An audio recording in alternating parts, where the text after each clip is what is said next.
Bom, a apresentação que eu fiz vai numa linha um pouco da diferente feita pelos colegas até agora. Todos apresentaram produtos disponíveis, né, pelos seus centros, mas eu vou mais na linha da pesquisa. O objetivo aqui é falar um pouco sobre as dificuldades, os desafios em classificar os ciclones em seus diferentes tipos: tropical, extratropical, subtropical. Para a gente classificar esses sistemas, primeiro nós precisamos entender como é que é a estrutura de cada tipo de ciclone. Essa figura, ela faz uma pequena revisão, um pequeno insight sobre esses casos. Um ciclone extratropical, quando a gente faz um perfil vertical, o que é o perfil, né? Achei a latitude central do sistema e vou olhar como é que está os níveis verticais nessa banda de latitude, variando na longitude e na altitude. E nesse caso, eu estou mostrando o desvio zonal da temperatura do ar. O ciclone extratropical tem seu lado a oeste do centro frio e a leste quente. E o que a gente espera é que os gradientes de pressão intensifiquem com a altura e os ventos sejam mais intensos em altos níveis. Quando olhamos um ciclone extratropical em imagens de satélites, nós vemos uma banda de nuvens assimétrica. Um ciclone subtropical, ele tem um centro quente, próximo à superfície, e vai esfriando. Às vezes a gente pode encontrar alguma coisa mais quente, acima, ou mais fria, mas é bem variável. Em geral, ele não tem uma simetria como os tropicais e também não é tão assimétrico quanto os extratropicais. E aqui temos um perfil de um ciclone tropical típico, que chegou à escala de furacão. Esse não é no Atlântico Sul, tá? Os outros dois foram casos do Atlântico Sul. E no caso dos tropicais, vejam que o núcleo dele é bem quente em relação às vizinhanças, se estende por toda a troposfera e os ventos mais intensos, em geral, são encontrados próximo à superfície. Na imagem de satélite, a banda de nebulosidade é bem simétrica, ou simétrica é bem circular. Então, aqui a gente passa a entender um pouco sobre esses sistemas. E aí, vem a perguntinha, né? Nós podemos classificar esses sistemas em diferentes fases usando alguma metodologia objetiva? Sim, em 2003, o Bob Hart, ele desenvolveu a metodologia do espaço de fase dos ciclones, do diagrama, em que há 3 parâmetros. Um é de assimetria e 2 relacionados com vento térmico. Eu vou mostrar mais alguns slides sobre esses parâmetros, porque ontem, durante a apresentação do Tenente Romão, o pessoal fez perguntas sobre o CPS e eu achei interessante focar hoje aqui. Como que se calcula o parâmetro da simetria térmica? A simetria térmica diz respeito à diferença de altura geopotencial entre 2 lados do ciclone. Primeiro, a gente define um círculo que tem raio de 500 quilômetros a partir do centro e verificamos o sentido de movimento. Essas figuras aqui mostram uma seta para Nordeste porque foram casos que eu peguei do site do Bob Hart, que é para o hemisfério norte. Mas a ideia se aplica para o hemisfério sul também. Você calcula a diferença de altura geopotencial da espessura entre um lado e o outro, como mostrado aqui na expressão. A gente calcula entre os níveis de 900 e 600 HPA, o lado direito menos o esquerdo. Se, ao computar a diferença da altura dessa altura geopotencial entre os 2 lados, você encontra um valor muito menor do que 10, por exemplo, B igual a 0, B igual a 1, B igual a 2, nós classificamos como um sistema simétrico e aí a gente tem, no caso, um ciclone tropical. Quando B é muito maior do que 10, isso tem diferença, marca um lado frio e um lado quente e nos indica, então, que o sistema é assimétrico. Bom, há um problema. Ciclones extratropicais em estágio de oclusão, eles podem também mostrar um B, um parâmetro térmico menor do que 10, o que pode levar à confusão com os sistemas tropicais. Então, esse é o primeiro parâmetro, o parâmetro de assimetria térmica. O parâmetro do vento térmico, lembrando a definição de vento térmico, que é a diferença entre o vento geostrófico, a diferença vetorial entre dois níveis de pressão, aqui a gente não vai calcular exatamente isso. Usando alguma álgebra, nós conseguimos chegar à seguinte ideia, que o vento térmico, ele é proporcional ao gradiente horizontal da temperatura média da camada, ou também que a gente pode calcular a diferença da altura geopotencial entre a região de menor altura e de maior altura. Um ciclone é um centro de baixa pressão. Logo, a altura geopotencial decresce rapidamente, a pressão decresce, a altura geopotencial também decresce com a altura. No centro do sistema, nós temos menor altura geopotencial, menor espessura e nas bordas, maior espessura. Então, como que esse valor do vento térmico, expresso aqui pelas equações, pode ser entendido? Nessa figura, também extraída do Hart, nós observamos a altura geopotencial em linhas tracejadas. Em colorido é a anomalia de altura geopotencial para um caso de ciclone. Esse caso era um ciclone extratropical. E nós avaliamos em cada altura, em cada camada, a diferença no raio de 500 quilômetros do valor da altura na borda dos 500 quilômetros e no centro do ciclone. Vejam que isso vai fornecer esse outro gráfico, que nós temos a altura e nós temos também os valores do Zmax, que é na borda, menos o Zmin, altura no centro do sistema. Com isso, a gente obtém esse perfil também na vertical. Só que o vento térmico, na verdade, ele vai ser calculado como a diferença dos valores obtidos aqui entre os níveis de 300 e 600. Então, vou pegar o valor que nós calculamos aqui, menos o valor calculado aqui.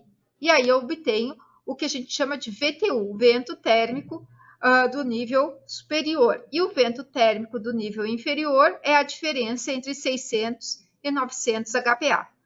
Legal, cheguei a isso, sabemos como calcular, mas como que a gente interpreta isso, Nos ciclones tropicais, a gente espera... Isso aqui é hipotético, pessoal, que eu criei, são perfis para a gente tentar entender os resultados do VTU e do VTL. Para um sistema tropical, extratropical e subtropical, eixo X e Z na vertical. Se nós olharmos, por exemplo, o ciclone extratropical, o vento tende a aumentar com altura, no perfil vertical. Logo, no CPS, no diagrama de fase, a gente tem, para sistemas extratropicais, que o valor do vento térmico, o superior e o inferior, ambos devem ser menores do que zero, porque o vento, ele aumenta com a altura, mas a gente coloca o sinal negativo que vai inverter. Então, a gente, por convenção, diz que é negativo. Já para os sistemas tropicais, o vento é mais intenso próximo à superfície, tende a diminuir. Claro que eu fiz uma coisa exagerada aqui, mas de forma geral, o que nós vamos ter é que o vento ele diminui com a altura, mas tem o sinal de menos na frente da expressão que vai levar a um valor positivo. Então, esperamos que esses termos sejam positivos num ciclone tropical e negativo num ciclone extratropical. E no subtropical? Subtropical, ele é mais bagunçado, vamos dizer assim. E a gente espera que o vento térmico superior seja menor do que zero, parecido com o que ocorre nos ciclones extratropicais, e maior do que zero em baixos níveis, semelhante ao que ocorre nos ciclones tropicais. Essa é a ideia dos diagramas de fase. Quando nós computamos esses três parâmetros, nós podemos representá-los em gráficos como estes. O B com VTL, o VTU com VTL. E o que é que esses diagramas nos dizem? Dependendo de onde cai a imagem, a trajetória do ciclone, porque nós temos que primeiro calcular o tracking dos ciclones e depois, para cada passo do tempo, a gente calcula os parâmetros. Feito isso, a gente grafica nessas duas figuras. Se eu tenho a minha imagem, meu tracking dentro dessa área, a gente vai ter um ciclone tropical. Nessa área, subtropical. E aí vai variando, né? Dependendo da área que a trajetória aparece. Vamos olhar 3 exemplos. No primeiro, eu tenho um caso de ciclone extratropical típico no Atlântico Sul, em que o B foi muito maior do que 10, aqui está indo para 75, e o VTU e o VTL foram menores do que 0, estão na área negativa do gráfico. Isso é característico de um ciclone extratropical. Aquele perfil vertical do meu primeiro slide era referente a esse ciclone aqui, o Louis, que ocorreu perto da Austrália. O B é muito próximo a 0 e o VTL é positivo. E aqui nesse outro gráfico, VTU e VTL também totalmente positivo. Notem que o quadrante em que o ciclone tropical fica, quando a gente olha o VTU e o VTL, é diferente, né? Diferente do ciclone extratropical.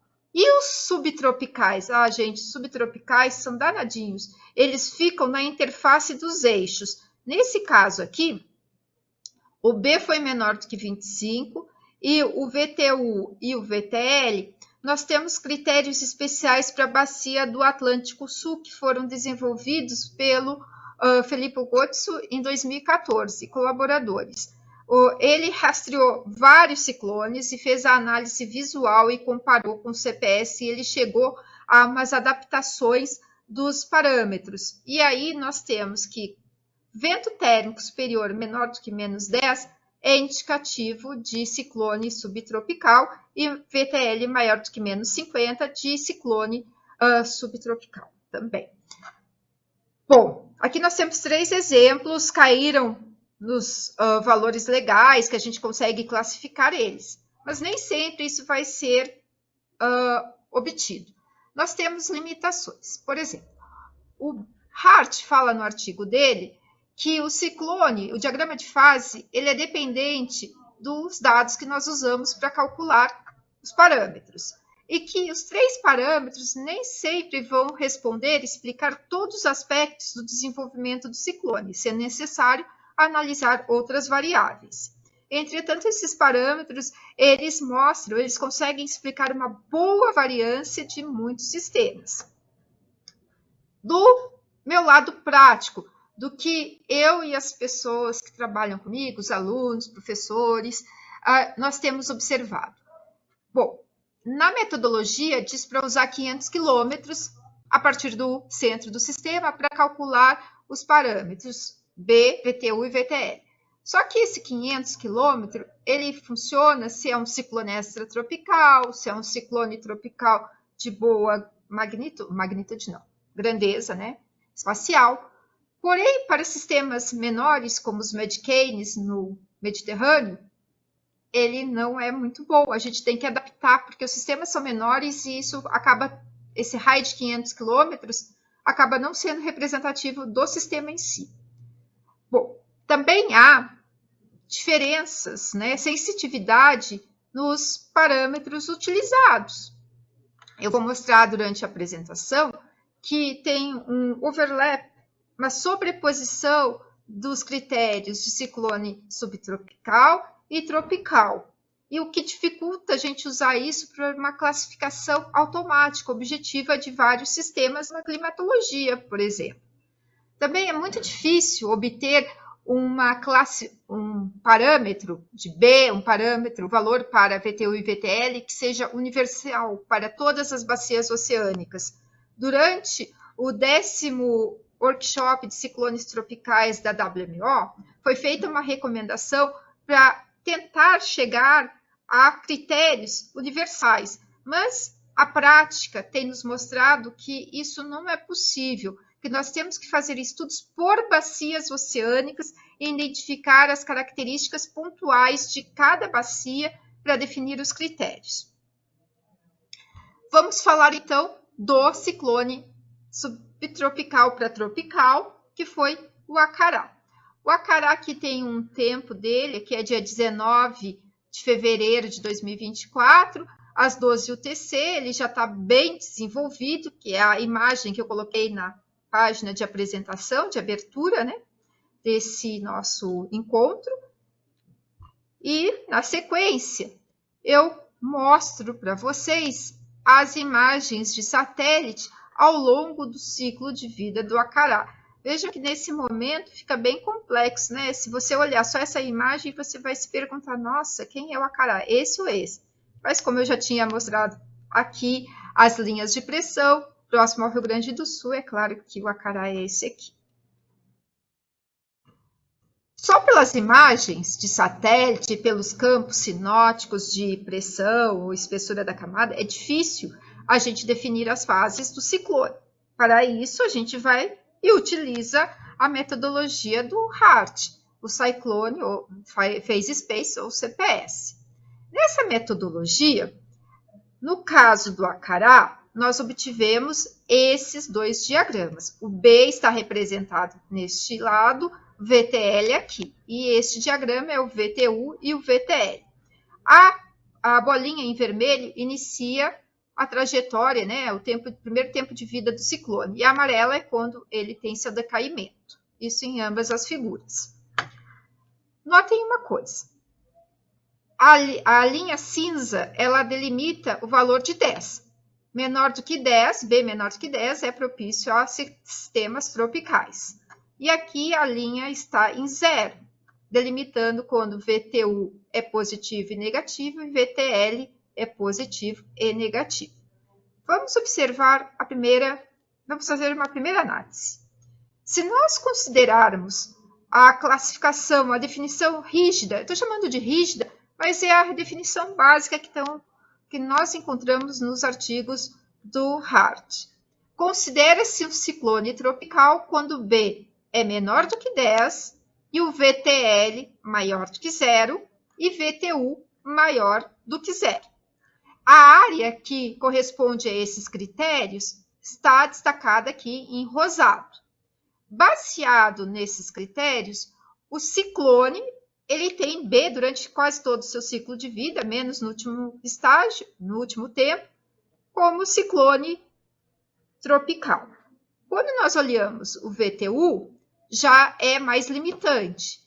O ciclone ele é tropical entre as 6 UTC do dia 17 e as 6 UTC do dia 21 de fevereiro. Eu marquei com as bolinhas em preto, delimitando aqui quando o Acará era tropical. Bom, isso é a definição mais comum, que eu estou chamando de rígido, tá? Porém, se nós visitamos o website do HART e também visitamos a literatura de ciclones tropicais, podemos encontrar vários casos de ciclones tropicais em que tem um núcleo quente moderado e que o VTU deles fica entre menos 60 e 10.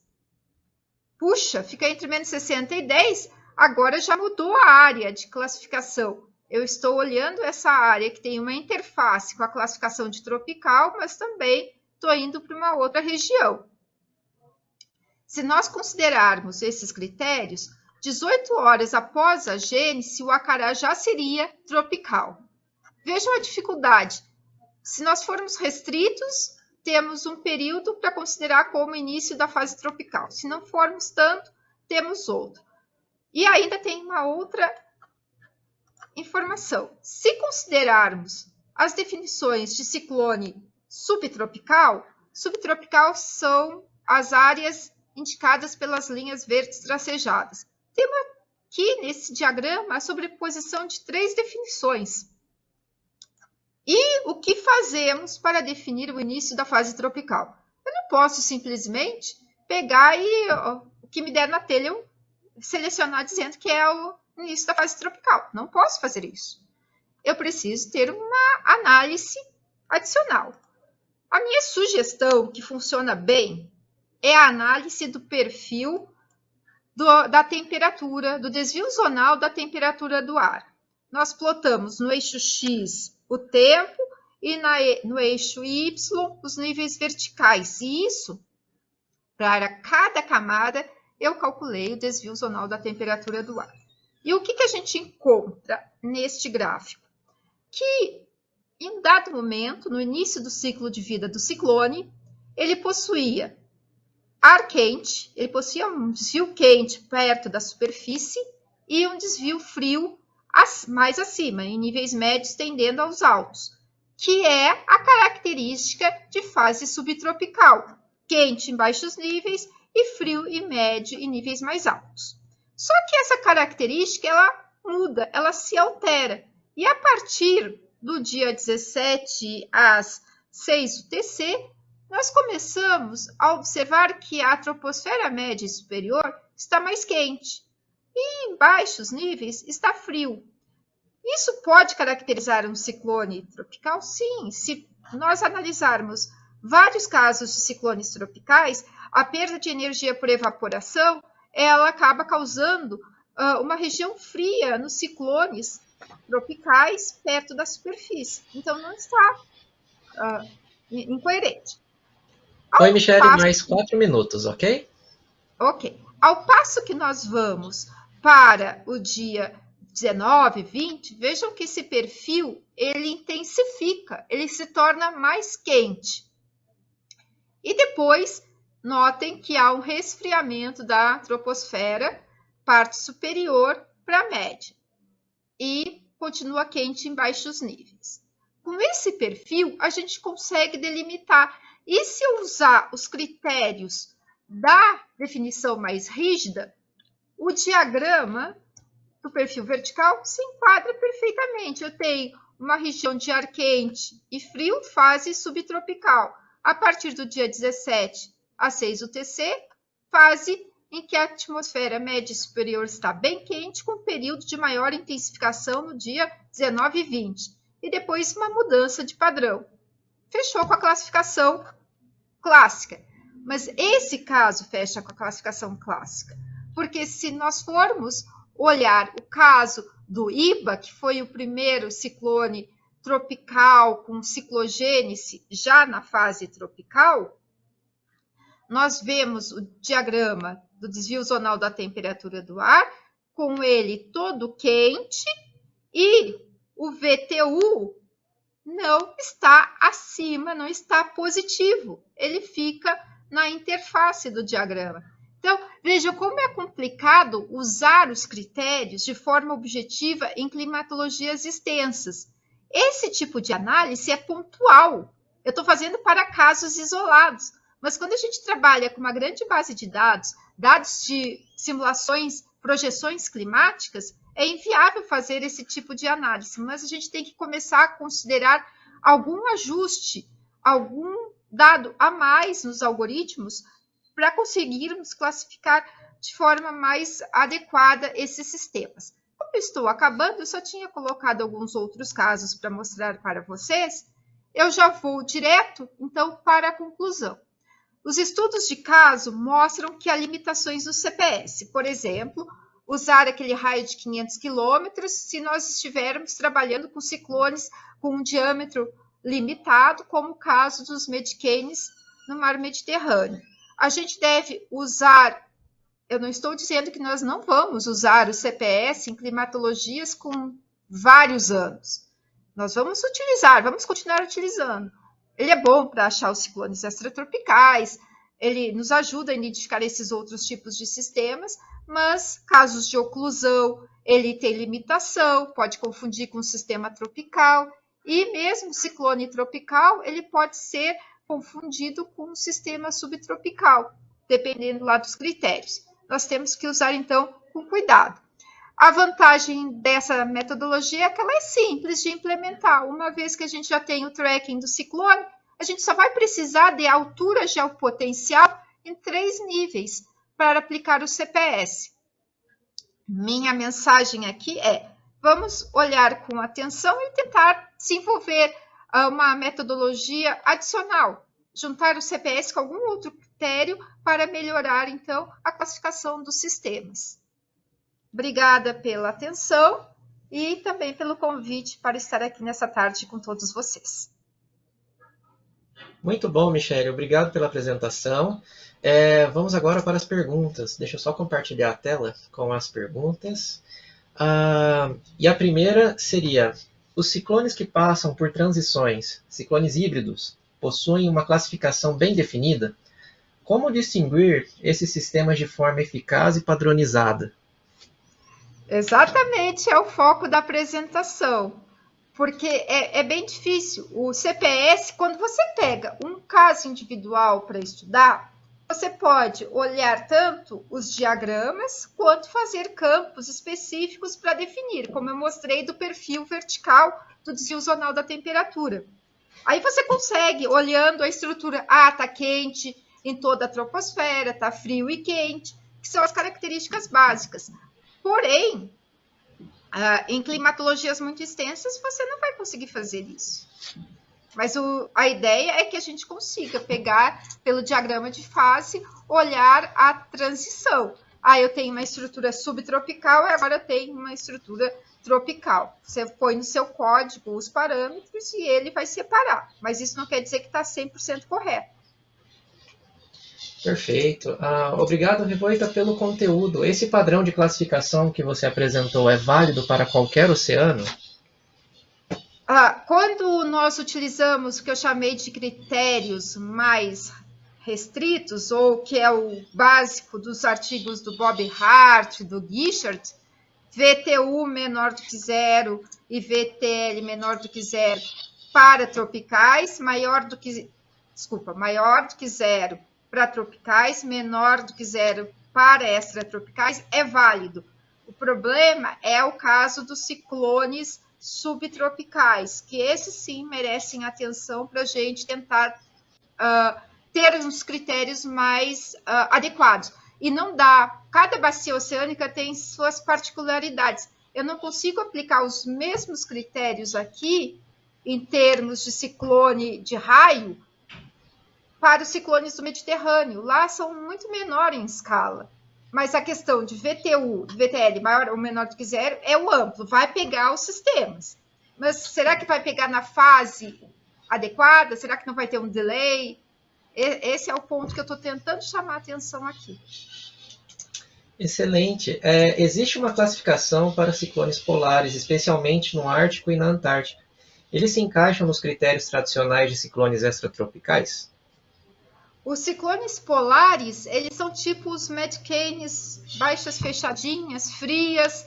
Eu nunca apliquei o CPS para esse tipo de sistema, então eu não posso comentar com vocês aqui, dar informação sobre isso, porque eu nunca apliquei, nunca tive tempo de ir atrás disso. Interesse, na verdade, eu já tive, mas não tive tempo de inspecionar muito. Então, não posso falar sobre isso. Ok. Seria válida uma reclassificação de ciclones com parâmetros para o Atlântico Sul? Exatamente. Ótima pergunta. Sim, nós precisamos estudar, continuar avaliando os critérios para poder classificar melhor. E esse ciclone Acará foi do tipo Shapiro-Kaiser? Não, não foi. Ele é totalmente diferente. Uhum. O Raoni, que ocorreu acho que 2 anos atrás, ele foi um Shapiro-Kaiser, que é uma frente fria, depois tem o núcleo, né? Aquela área quente se desprende do sistema frontal e evolui para um ciclone tropical. Na verdade, o Raoni nem foi pré-tropical, ele ficou na fase subtropical. Esse não, o Acará, ele se desenvolveu totalmente diferente. Ok.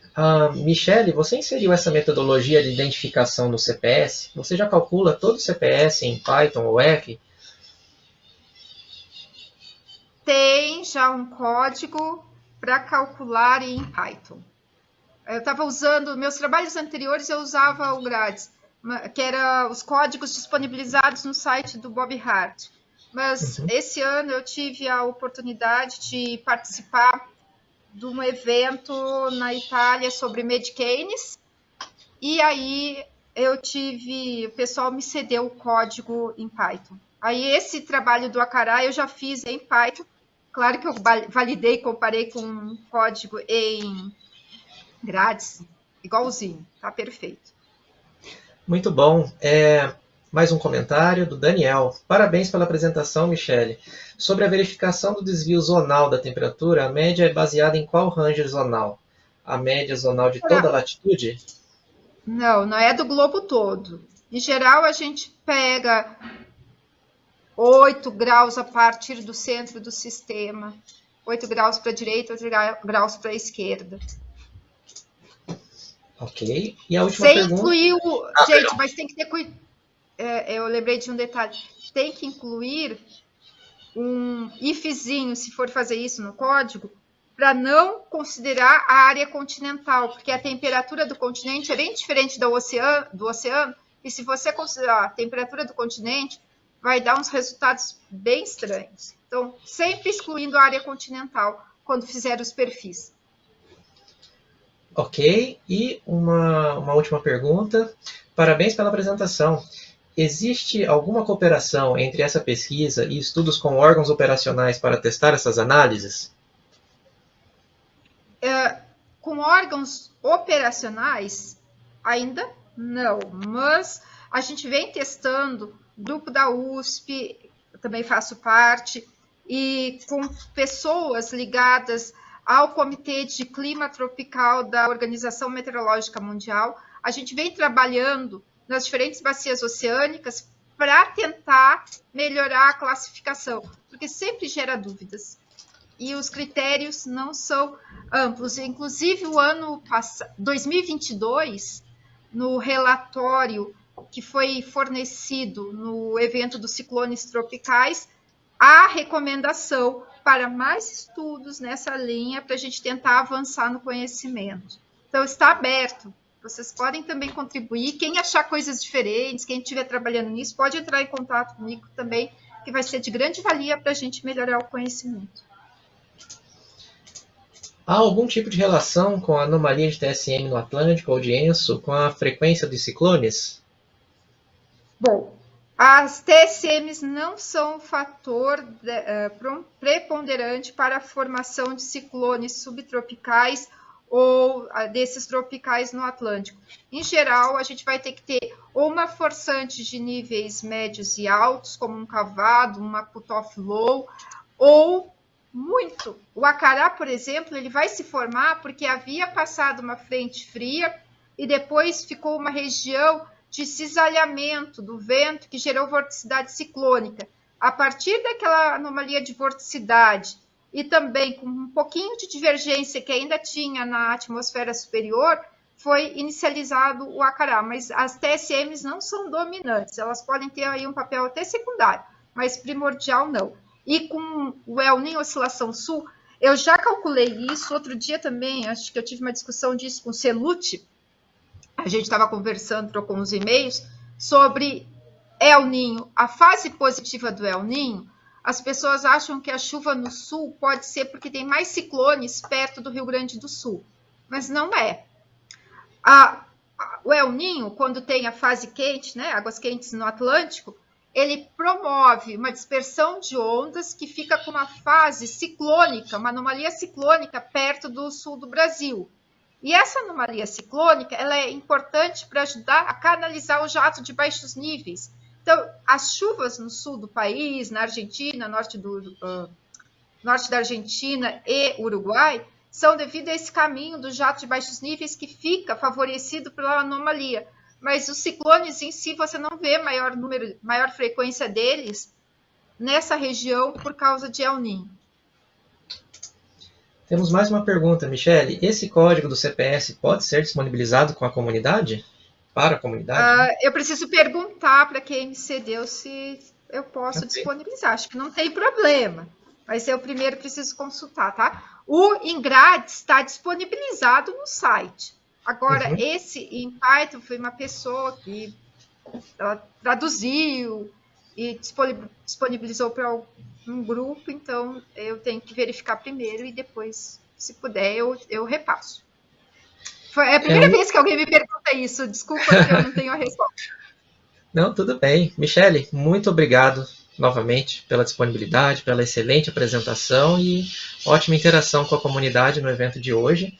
Pessoal, só tem mais uma perguntinha aqui sobre as gravações, e as gravações serão disponibilizadas, tanto as gravações como os slides de todos os apresentadores, na página do workshop, que nós vamos enviar o link aí no chat, tá bom?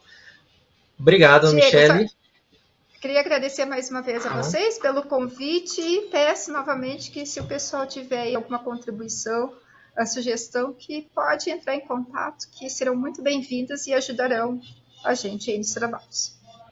Excelente, e as apresentações estarão na página e geralmente tem um e-mail, né, de cada apresentador, e vocês podem entrar em contato com cada apresentador do evento. Agora, pessoal, nós vamos fazer um rápido intervalo de 5 minutos e nós voltaremos com a apresentação do Hernani Nascimento, da UFSM, sobre as assinaturas polarimétricas e não polarimétricas de tempestades convectivas severas no Brasil. Ok? Nós vamos retornar em 5 minutinhos, às 3h28. Nos vemos já já. Obrigado, pessoal.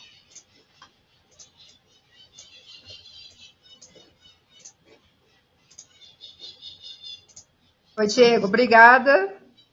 Obrigado, Michele. Foi ótimo passar muito bom. As dificuldades, os desafios, né? Isso, e certamente no futuro a gente vai organizar outras edições desse evento, né? E contamos com a sua presença novamente. Obrigadão. Vou desligar Obrigado aqui. você. Muito boa a sua apresentação, Michele. José Galvez aqui. Ah, que bom que você está falando comigo. Sabe que eu sou sua fã, né? Assim que... Não, eu tenho que aprender de você. Temos que falar um pouquinho mais, porque nós também vemos as diferenças dos ciclones, mas conhecemos algumas coisas, mas você ha feito uma análise muito detalhado. Eu quisiera falar com você nas semanas próximas. Ai, vamos conversar sim. Deixa eu contar para você. Aqui nós calculamos, eu fiz um trabalho já passado com aluno, nós calculamos em MATLAB teu índice do GDI. Só que eu não implementei ele na página de forma online, né, como ferramenta, por falta de mão de obra. Nós temos um site com vários produtinhos que nós vamos disponibilizando, mas o GDI eu não tive condições não tive quem me ajudasse para pôr operacional. Mas ainda é um objetivo meu no futuro. E a gente pode conversar, sim, sobre os ciclones. Sim. Eu não sei, você chegou a participar do workshop da WMO, foi em Bali, em 2022? Oh, não, eu participei... Nesse ano tinha muitas coisas que fazer. Eu participei no trabalho que apresentaram no workshop, mas eu não pude ir, não. Então, foi a minha primeira vez nesse evento, e a partir daí que eu fui convidada para participar do comitê do grupo de clima tropical. E uma das tarefas, estou no grupo de clima tropical, no WWTR, é tentar estabelecer critérios, né? Ou mostrar que não dá para ter um critério global. Que, na verdade, é a discussão que a gente está tendo, mostrar que tem as peculiaridades, particularidades, e nós precisamos indicar, pelo menos dar um indicativo para quem está interessado em estudar, se está no Atlântico Norte. Vou usar esse conjunto de critérios. Na bacia do Atlântico Sul, podemos usar esses critérios. Sim, e não temos muitos dados antes da era satelital, mas nos últimos anos, não sabemos, mas está acontecendo aparentemente com maior frequência estas mudanças de ciclone extratropical, subtropical, às vezes tropical. Não sabemos, não podemos dizer que é cambio climático, não, mas estamos vendo uma mudança, então seria interessante trabalhar mais sobre isso, porque se esta tendência continua, é possível que tenhamos mais potenciais casos, não, para o Brasil nos anos seguintes. Sim, eu olhei, tem um estudo que eu e o grupo nós fizemos de separar os ciclones em projeções climáticas. Os ciclones tropicais, nós não encontramos tendência positiva. Agora, há uma tendência positiva em ciclones extratropicais que viram ciclones explosivos. E na costa entre o Rio Grande do Sul e o Uruguai, que é extremamente perigoso, né, para a região. Sim, sim, sim, sim. Ok, é Ah, um dado muito interessante. Sim, ok. se a gente puder conversar, Sim, ótimo. vamos a Podemos. conversar, sim. Sim, porque eu estou vendo que temos geralmente um aquecimento da temperatura superficial do mar, geralmente falando, mas os Aham. sistemas extratropicais às vezes ainda são muito fortes e se alongam a latitudes mais baixas, então tem mais interações com essas massas muito quentes, úmidas e inestáveis com Sim. os sistemas com dinâmica extratropical. O que eu tenho feito é tentar analisar assim, a parte física, né, desses casos diferentes para tentar resumir, tentar ter uma receita. Mas os três que tiveram são diferentes. O Catarina foi de uma transição porque teve um padrão de bloqueio. O Iba tinha passado uma frente fria, tinha um padrão de bloqueio no Pacífico que causou um distúrbio na circulação. E agora o Acará também é um padrão diferente. Não dá para dizer que tem um padrão único para os tropicais, baseado nesses três casos, são diferentes. Sí.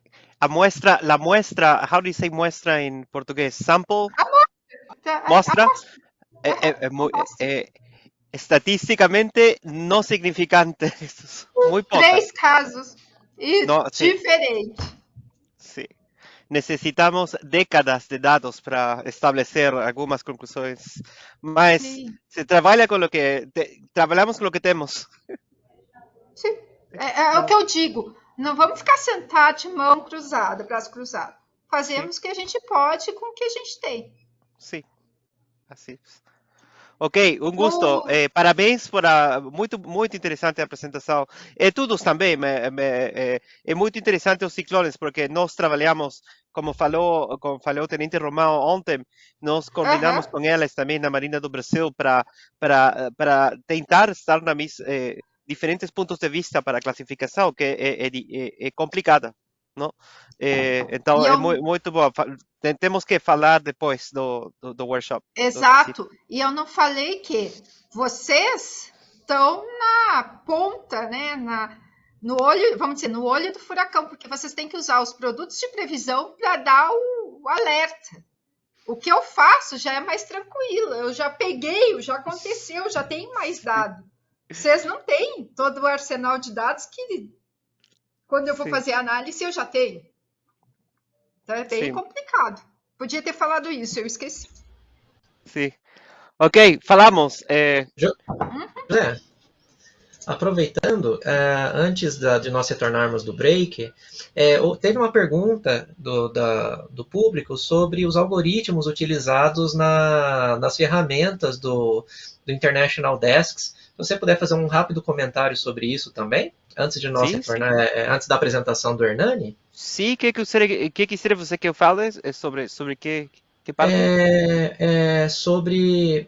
Perguntaram se os algoritmos utilizados nas ferramentas desenvolvidas por vocês, se eles estão disponíveis. Daí, pelo que eu entendo, alguns estão e outros não, né? Mas existem planos para disponibilizar isso daí mais para frente, né? Você está falando da codificação? O código para. Por Também, exemplo, o GDI, você tem um código disponível em MATLAB, R, Python? É isso que ou eles querem saber. um documento descritivo, né, para eles Sim, reproduzirem as ferramentas, o Esse GDI, documento tem. o de granizo, Eu né? usei para fazer o GDI. sim, sim, sim. Temos algumas documentações, mas não temos todas ainda. Temos apresentações, mas para codificar ainda não temos. Eu tenho o algoritmo do granizo do tempo severo. Eu tenho que buscar, mas tem um PDF. É um pouquinho complicado para codificar, porque, por exemplo, o algoritmo do tempo severo utiliza variáveis como divergência, não? A divergência utiliza diferenciais, não? Então, depende da resolução da malha, não? Da grelha, malha, grid? Sim? Isso. Sim, então, Grade. grade.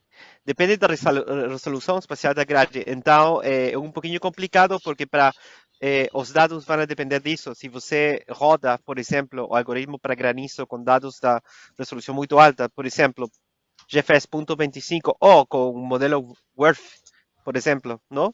WRF, de resolução maior, os dados seriam um pouquinho diferentes. Então, tem algumas complicações que temos que falar. O algoritmo de frentes tenho que codificar ainda, tenho que gerar uma documentação. O outro, sim, alguns tem, alguns não tem. Mas eu tenho apresentações para falar deles um pouquinho mais durante o período que nós fazemos a documentação da matemática, não? Uhum. Poderia compartilhar o código de WinGrids também.